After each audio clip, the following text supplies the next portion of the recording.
안녕하십니까. 평생투자 파트너입니다. 오늘은 1월 19일 목요일입니다. 오늘이 이번 주는 오늘까지만 방송을 하고요. 이제 금요일부터 이제 다음 주 화요일까지 설입니다. 그래서 미리 인사드리겠습니다. 설 잘 보내시기 바라겠습니다. 오늘 방송할 내용은 회원분들과 이제 통화를 이렇게 해보면서 궁금해하신 이런 이야기를 좀 할 텐데, 뭐, 어떤 경기 어떤 매크로 관련해서 어떤 것들을 좀 보면 좋으냐, 지표들, 이런 말씀을 하시더라고요. 근데 저도 예전에는 진짜 많은 거를 봤거든요. 근데 점점점 이게 줄어들더라고요, 보는 것들이. 보긴 하지만, 그래도 가장 조금 좀 집중해서 보는 것들, 뭐 이런 것들을 좀 설명드리고요. 그리고 또 이제 보셨던 것이 지금은 어떤 상황일 것 같냐, 경기 침체냐, 뭐 둔화냐, 뭐 이렇게 되는데, 사실 지금은 이제 침체라고 이제 생각을 합니다. 이미 경기는 침체 구간이라는 생각이 들고, 언제 반등할 거냐, 뭐 여기 요거에 대한 고민인 것 같거든요. 그러니까 순서대로 보면 물가는 이제 정점을 확인한 것 같고, 금리는 이제 정점을 테스트하러 가는 것이죠. 2월달 뭐 요 언저리 때. 그리고 경기는 이미 둔화를 넘어 침체로 왔고, 지금은 침체 한 가운데인지 침체의 시작인지 침체의 끝인지 이거는 모르겠다라는 것이죠. 근데 다만 침체가 왔을 때 침체가 끝나기 전에 한참 전부터 주가는 이미 바닥을 잡고 움직이기 시작한다라는 것이거든요. 그래서 요거를 제가 표로 좀 이렇게 보여드려 보면, 일단 저는 한국의 어떤 이런 사이클을 볼 때 당연히 첫 번째로 수출입과 환율을 좀 보거든요. 이것이 항상 좀 저에게는 좀 의미가 있었거든요. 항상 매크로 이슈를 볼 때. 이렇게 보면은 잘 안 보일 수도 있겠네요. 이렇게 좀 크게 보면 보이실까 모르겠습니다. 2017년도에 수출입의 어떤 증감률입니다. 정점을 이루고 2018년도 이렇게 쭉쭉쭉 내려왔었거든요. 근데 그때도 수출입 증감률의 정점이 주가의 정점과 좀 비슷했었고, 그래서 저희가 요때 다 매도하자 뭐 이런 이야기를 한번 들었었던 적이 있었거든요. 근데 사실 2018년도까지의 초반까지의 기업들의 실적은 괜찮았습니다. 그래서 사람들이 기업 실적이 좋으니까 그때 정확히 어떤 느낌이었었냐면 뭐 이런 거였던 것 같아요. 이렇게 보면은 월간 차트로 한번 보여드려 보면, 그때 삼성전자 기억나시나요? 그때 다들 이제 오래돼서 아마 가물가물하실 것 같긴 한데요. 어, 저희가 이게 언제였는지 기억이 안 나는데 요때 아마 딱 삼성전자를 샀던 것 같아요. 그때 일간 차트에서 보면 요 당시 때 대량 거래량이 한번 나왔었거든요. 그리고 요때가 고점이지만 저희는 요때인가 팔았던 것 같아요. 요때 언저리 때. 그때 아마 뭐 기억이 잘 안 나는데 280만 원이었나요? 뭐 그때였습니다. 그때 뉴스들이 왜냐면 요 2018년도까지의 기업 실적이 좋게 나오니까 뭐 400만 원 간다 뭐 이런 이야기 나올 때였거든요. 그래서 요때 좀 일찍 매도하고 꽤 많은 어떤 좀 안 좋은 소리도 듣긴 했었는데, 아무튼 그거의 핵심은 사실 삼성전자 같은 이런 대형주는 수출입과 상당한 좀 연관이 있거든요. 아무튼 뭐 그렇습니다. 그래서 수출 증가율이 2017년도의 고점, 그리고 쭉 내려오다가 2020년도부터 올라와서 2021년도의 고점 이렇게 나오는 것인데요. 이게 2023년도에도 더 이렇게 빠질지, 요 파란색이 수출입니다. 빠질지는 잘 모르겠지만 일단 2021년도에 수출입이 고점일 거라는 이런 예측치나 이런 것들을 좀 많이 활용했던 것 같고요. 그 다음에 저는 환율을 좀 많이 봐요. 환율도 보면은 위에가 보이는 것 중에 이 위에가 환율이고요. 원달러 환율이고 여기는 코스피 주간 차트인데요. 다 주간 차트입니다. 그 중에서 MACD가 요 딱 영선을 딱 돌파하는 구간이 있었습니다. 요때가 이거 상당히 기분 나쁘다 이런 생각을 했었거든요. 요때가 7월이었습니다. 7월이었고 지금은 다시 요 영선을 딱 이제 하회해서 내려와서 좀 좋은 모습이긴 한데요. 요때가 어떤 느낌이냐면 코스피로 여기 아래 코스피 차트가 있네요. 코스피 차트가 요때 딱 환율이 딱 뚫을 때 코스피가 딱 요때였습니다. 요때가 얼추 거의 코스피의 고점과 좀 근접하긴 한데요. 이거는 뭐 좀 다를 수는 있지만 저는 환율을 좀 참고를 많이 한다라는 것이고, 그리고 최근에 이렇게 0을 탁 치는 구간이 여기거든요. 여기에서 혹시 바닥이 잡히려나? MACD가 여기에서 다이버전스가 나온 것도 좀 의미가 있긴 하고, 여기서 바닥을 확인한 것인가? 이런 생각도 좀 들긴 했습니다. 사실 그리고 뭐 다양한 것들이 있는데 일단 한국 시장은 이렇게 보고 그 다음에 이제 좀 경기 지표를 좀 참고를 하는데요. 경기 지표를 참고할 때 또 하나 보는 것이 경기 종합 지수에서 보면은 이렇게 경기 그 선행지수 순환 변동치를 좀 확인하거든요. 이게 보면은 이것도 역시 2021년 7월인가 8월 정도의 고점을 확인했거든요. 요 때가 언제였냐면 코스피로 가보면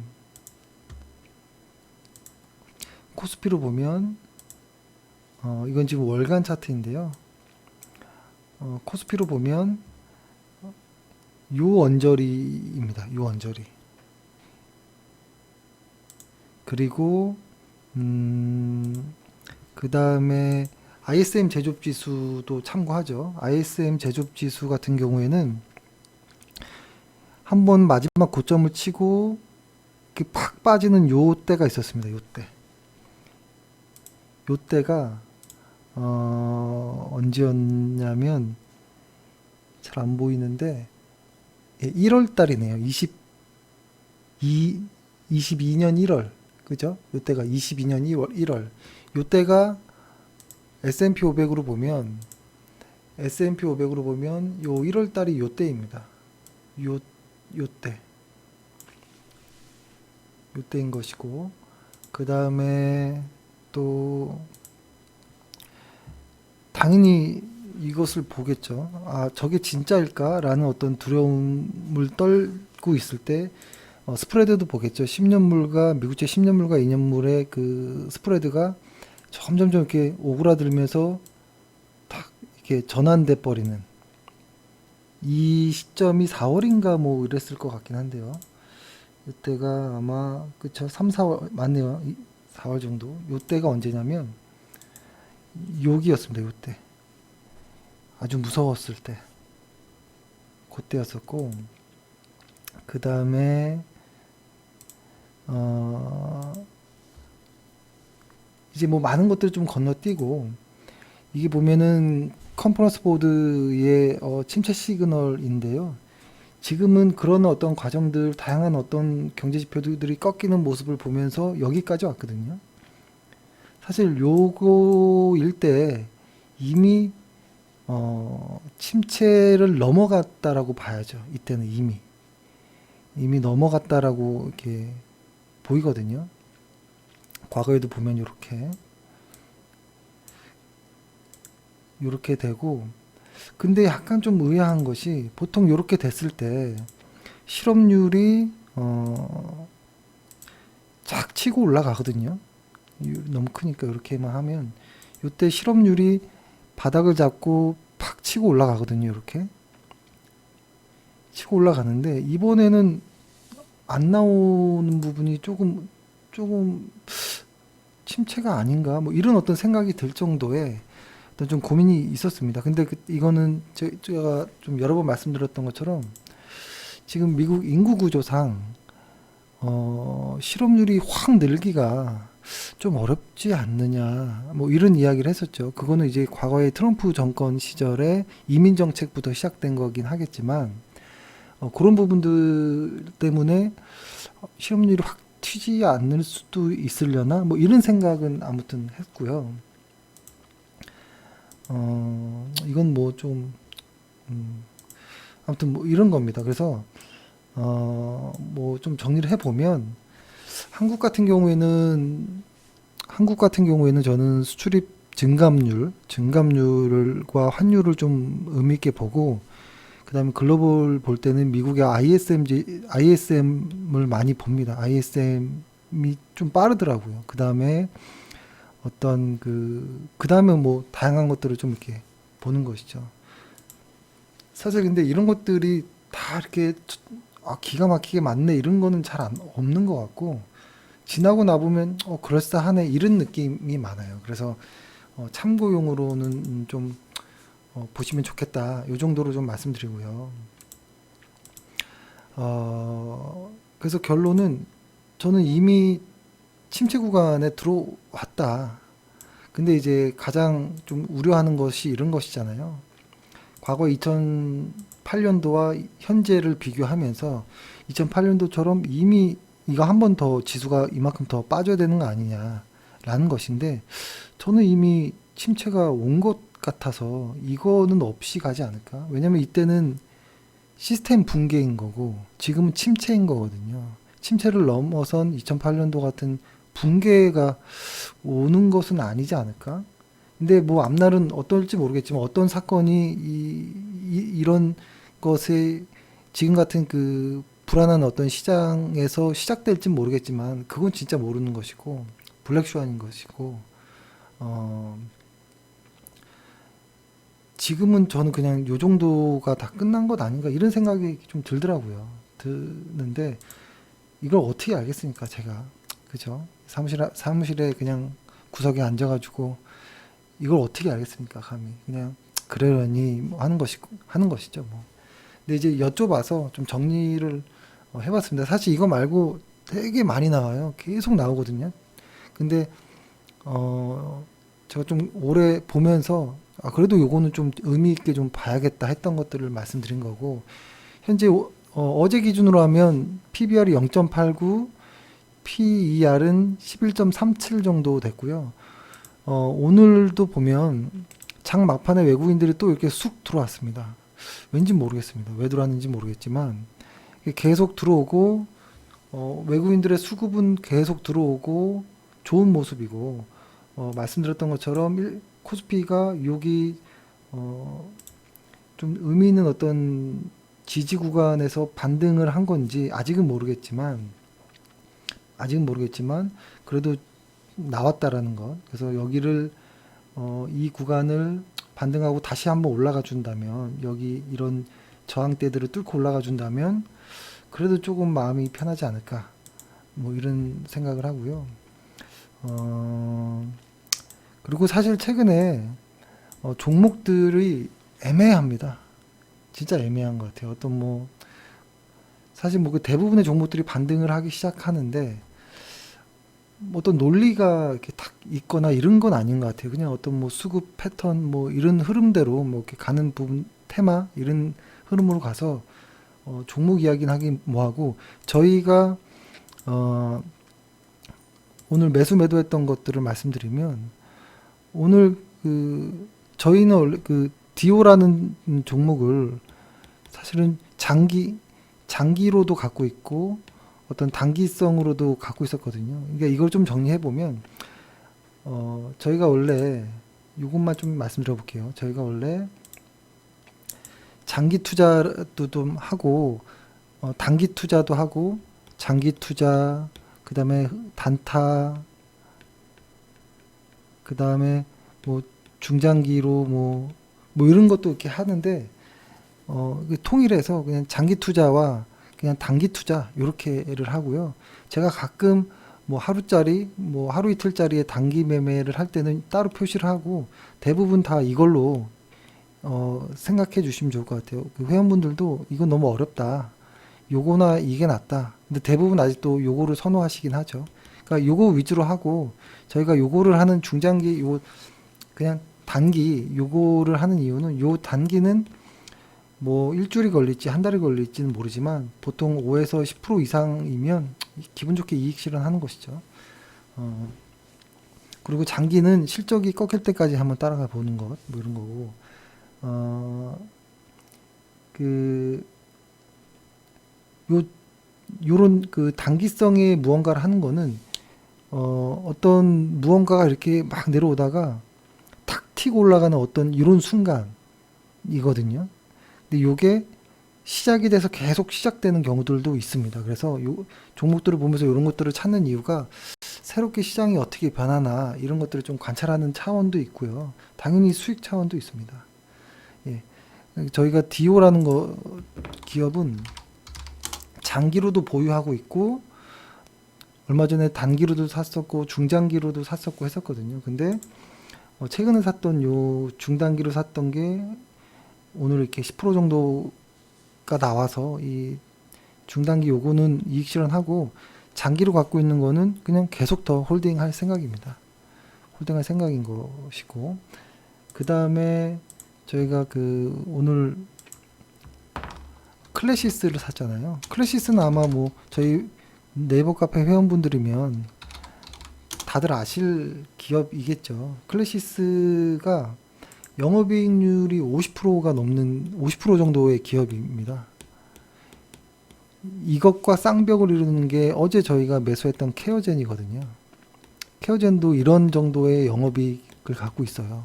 둘 다 좋은 회사인데 오늘 클래시스까지 매수하면서 좀 기분이 좋습니다. 사게 돼서. 그래서 오늘도 얘를 샀고 클래시스를 샀고 얘가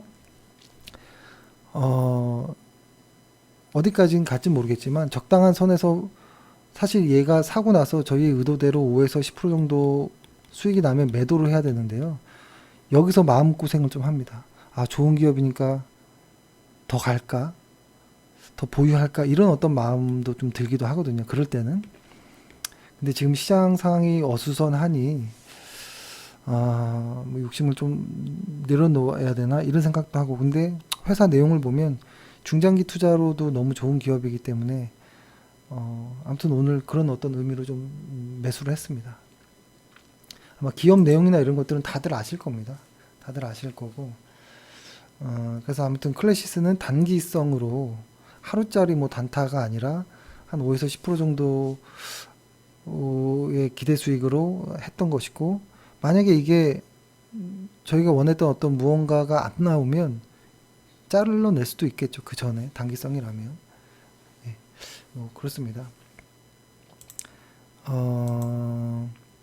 그래서 일단 장기 투자는 이게 사실 좀 장기 투자와 단기 투자를 좀 유연하게 하는 것도 사실 좋은 것 같아요. 아주 좋은 회사를 타진 매수격으로 단기로 딱 들어갔는데 좋으면 시장 상황도 좋고 한다면 얘를 계속 더 홀딩해서 장기 투자로 갈 수도 또 있는 것 아닌가? 뭐 이런 생각도 하고요. 근데 지금 시장 상황이 워낙 좀 어수선하니 그런 어떤 좀 배포는 좀 없고요. 지금은. 그렇네요. 아무튼 저는 지금 시장은 이미 많이 힘든 침체 상황이니 시장이 언제 반등할지는 모르겠으나, 그래도 코스피로 봤을 때,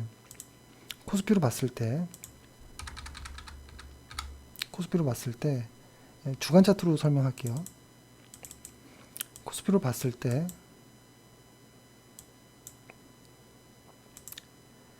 얘가 계속 이렇게 내려오면서 이렇게 왔잖아요. 근데 처음으로 이렇게 돌렸거든요. 근데 만약에 이거를 지금 확대해서 보면은 이렇게 내려오던 놈이 한번 돌렸는데요. 일단 여기를 깨는 것은 이거는 좀 너무 겁이 날 것 같고, 가장 가까운 거는 여기 안에서 어떻게 되는지를 좀 주시해야 될 것 같습니다. 근데 여기를 깨는 건 다른 이야기인 것 같아요. 여기나 뭐 여기는 어떻게 좀 횡보나 이런 건 될 수 있겠지만 여기를 깨는 것은 뭔가 조금 우리가 모르는 뭔가가 있는 것인가 이런 생각을 좀 진지하게 보도록 하겠습니다. 그 전까지는 일간 차트 상에서 코스피가 10일 이동 평균선을 깨지 않으면